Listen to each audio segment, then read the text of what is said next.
अस्सलाम वालेकुम, welcome back to my channel. I hope कि आप सब लोग ठीक होंगे, खुश होंगे, मज़े में होंगे। हम भी अल्हम्दुलिल्लाह ठीक हैं। ये सुबह का टाइम है। अपने बेटे का जो है लंच वगैरह सब कुछ मैं बनाकर अब यहाँ पर मैं उसके साथ बैठ गई थी उसको रिवीजन वगैरह करवाने। और उसका बैग वगैरह मैंने बना लिया। बैग तो वो खुद ही बना लेता है, लेकिन लंच बॉक्स वगैरह जो है वो मैंने डाल दिया। आज जो है वो ये थोड़ा लो फील कर रहा था, तबीयत कुछ ठीक नहीं थी।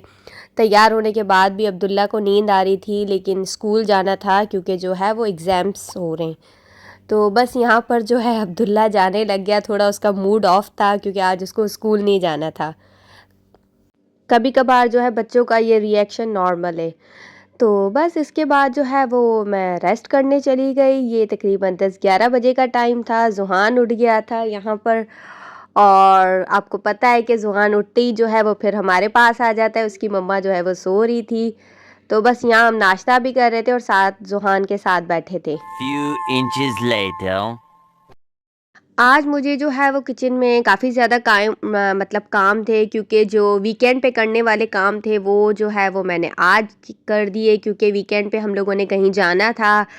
तो जो है आज का ही दिन था। मैंने जो है अपने सारे पेंडिंग काम जितने भी थे वो मैंने कर लिए। अब आप आगे देखेंगे कि मैंने कौन कौन से काम थे जो कर लिए। यहाँ पर जो है वो ऑयल नहीं निकल रहा था, तो मैंने इसमें कसूरी मेथी डाल दिया। अब आप लोग देखेंगे कि कसूरी मेथी डालने से जो है वो कैसे ऑयल सरफेस पे आ जाता है। आप भी इस टिप को ज़रूर ट्राई कीजिएगा और मुझे कमेंट में ज़रूर बताइएगा। ये टिप जो है मैंने भी कहीं से देखी थी और ये वाकई वर्क करती है। तो यहाँ पर जो है मेरा सालन जो है वह मैंने अच्छे से उसको भून लिया। अब मैं उसमें पानी डालने लगी हूँ। जितनी आपको कंसिस्टेंसी पसंद है आप उसके अकॉर्डिंग जो है वो इसमें पानी वगैरह ऐड कर सकते हो। फिर जो है ये ज़ुहान किचन में आ गया।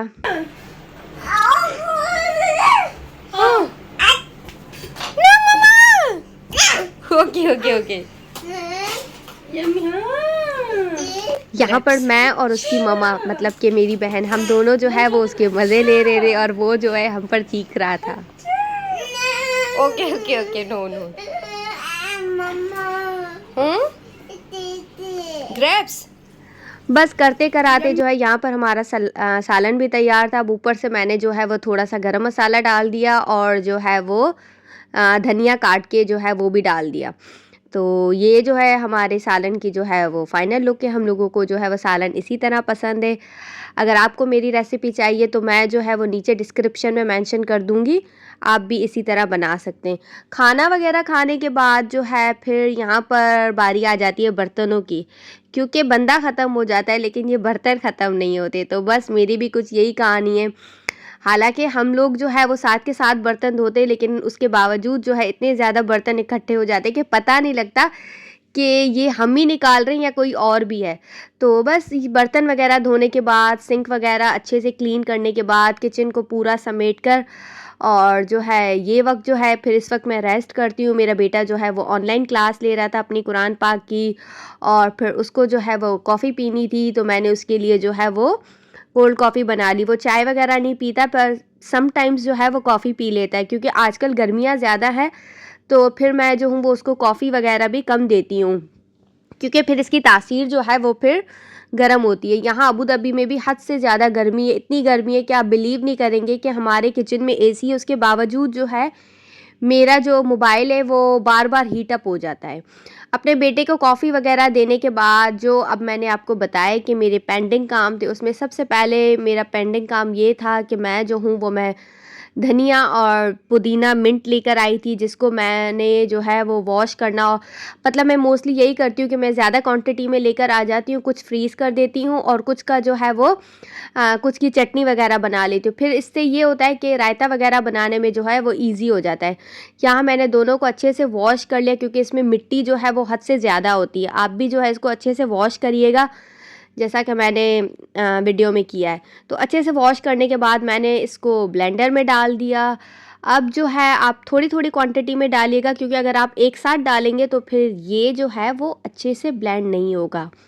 साथ मैंने थोड़ा नमक डाल दिया और थोड़ा सा पानी डाल दिया। अब यहाँ मैंने मिस्टेक क्या कर दी कि मैंने जो है वो गर्म पानी डाल दिया। आपने गर्म पानी नहीं, यक ठंडा पानी डालना है, तो उससे आपका कलर जो है, आपकी चटनी का कलर जो है वो ख़राब नहीं होगा।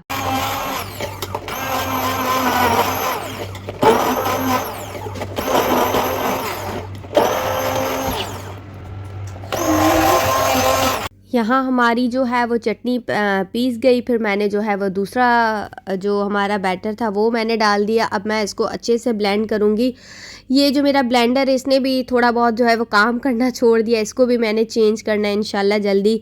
तो बस जो है वो ग्रीन चटनी हमारी तैयार हो गई। आपको यहाँ पर थोड़ी ज़्यादा ब्लैक नज़र आ रही होगी, वो इसलिए कि लाइट का इशू था यहाँ पर इस वक्त।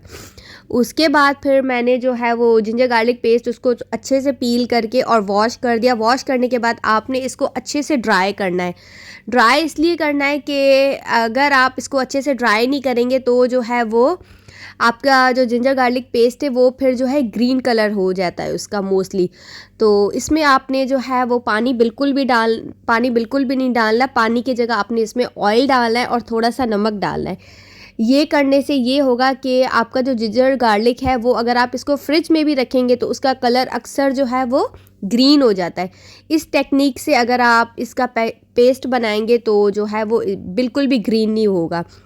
मैं तकरीबन पूरे मंथ के लिए जो है वो जिंजर गार्लिक का पेस्ट जो है वो फ्रीज़ कर लेती हूँ, फिर जो है वो इजी हो जाता है काम वगैरह करना। तो यहाँ पर मैंने अच्छी खासी क्वांटिटी में दोनों का पेस्ट बना लिया। अब मैं जो हूँ वो उसको जार में शिफ्ट करूँगी। अच्छा, आपने ये करना है कि जार जो आप लें वो शीशे की हो। प्लास्टिक की जार लेंगे तो उसमें भी जो है वो ख़राब हो जाता है। तो मेरी यहाँ पे 2 जार जो है वो फिल हो गई। अब मैं इसको भी मैंने एक को फ्रीज़र में रख दिया और एक को जो है वो फ्रिज में रख दिया। तो यहाँ पर हमारा जिंजर गार्लिक पेस्ट तैयार है। अब बारी आ जाती है शामी कबाब बनाने की, जिसमें सबसे पहले मैंने जो है वो 1 कप चना दाल को जो है वो सोक कर लिया। मैं यहाँ पे चिकन बोनलेस यूज़ कर रही हूँ, आप चाहे तो हड्डी वाला भी चिकन यूज़ कर सकते हैं। उसमें मैंने सिंपल मसाले जो हमारे घर के होते हैं, नमक, लाल मिर्च, ज़ीरा पाउडर, धनिया पाउडर और उसके अलावा जो है वो हल्दी और जो हमारा शान का जो शामी कबाब पैकेट आता है वो मैंने हाफ़ इसमें डाल दिया। तो उससे ये होता है कि इजी हो जाता है। अच्छा, मैं इसमें जो है साबित गरम मसाले नहीं डालती क्योंकि फिर वो मुंह में आते अच्छे नहीं लगते। तो मैं जो हूँ वो उसका मसाला पाउडर डाल देती हूँ और उसी के साथ साथ फिर मैंने जिंजर गार्लिक पेस्ट भी ऐड कर दिया। अब आप देखेंगे कि मैंने इसमें पानी बिल्कुल कम डाला है क्योंकि मैं इसको इंस्टेंट पॉट में बना रही हूँ। और जो है इंस्टेंट पॉट की यही ख़ास बात है कि उसमें ज़्यादा पानी जो है वो एवापोरेट नहीं होता। अब आप लास्ट में देखेंगे, हालांकि मैंने थोड़ा सा पानी डाला उसके बावजूद जो है वो पानी एवापोरेट नहीं हो रहा था। तो यहाँ पर मैंने तकरीबन इसको 20 मिनट्स का प्रेशर दे दिया। 20 मिनट्स के बाद आप देखेंगे कि जो है वो पानी अभी थोड़ा था और दाल जो है वो बिल्कुल गल गई थी। तो अब मैंने इसको सौटे मोड पे लगा दिया। अब जो है ये तकरीबन तेज़ फ्लेम पे इसको मैं अच्छे से वो ड्राई आउट कर लूँगी।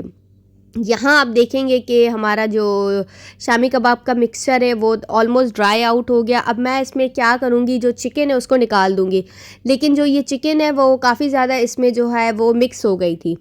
तो मुझसे जितनी हुई मैंने निकाली। अब मैं इसको हैंड ब्लेंडर की मदद से जो है वो ब्लेंड कर लूँगी, जैसा कि आप लोग देख रहे हो। और जो चिकन है उसको मैं अच्छे से कूट लूँगी। आप भी अच्छे से इसको कूट लीजिएगा या हाथ से भी आप श्रेड कर सकते हो। फिर वो चिकन जो है हम लोग शामी कबाब में डालेंगे और जो है आपके पास ग्रीन मसाला जैसे कि धनिया हो गया और मिंट हो गया, उसको आपने अच्छे से चॉप्ड कर लेना है। आप हाथ से भी कर सकते हो, मेरे पास ये था तो मैंने फिर इससे कर लिया। अब जो है आपने इसको अच्छे से चॉप करके ये भी आपने इसमें शामी कबाब में ऐड कर देना है। अब आप यहाँ पे अपने शामी कबाब का मिक्सचर टेस्ट कर सकते हो। अगर आपको कोई भी चीज़ कम या ज़्यादा लगे तो आप इस वक्त भी इसमें ऐड कर सकते हो। मुझे थोड़ा नमक कम लग रहा था तो मैंने जो है वो थोड़ा सा नमक डाल दिया। अब यहाँ पर मुझसे गलती ये हो गई कि मैंने ग्लव्स नहीं पहने थे, जिसकी वजह से मेरे जो हाथ थे वो काफ़ी ज़्यादा जल रहे थे। यहाँ मैंने जो है वो तकरीबन शामी कबाब जितने बनने थे मैंने बना लिए और उसके बाद जो है वो फिर मैंने इसको फ्रीज़र में रख दिया तकरीबन ओवरनाइट। इससे ये होगा कि जो आपके शामी कबाब है वो सारे जो है वो फ्रीज़ हो जाएंगे। अब मैं इसको एक कंटेनर में डालकर और इसको फ्रीज़र में रख दूँगी। आपके जो शामी कबाब है वो तैयार है। ये सारे काम करने के बाद फिर मैं इतनी थक गई थी, मैंने अपने लिए और हस्बैंड के लिए फिर चाय बनाई। ये तकरीबन यहाँ पे रात का टाइम हो गया था, बेटा मेरा सो गया था। तो बस यहाँ पे अपने व्लॉग को मैं एंड करूँगी। अगर आपको मेरे व्लॉग पसंद आ रहे तो प्लीज़ लाइक करें, चैनल को सब्सक्राइब करें और मुझे अपनी दुआओं में याद रखें। Thanks for watching. अल्लाह हाफिज़।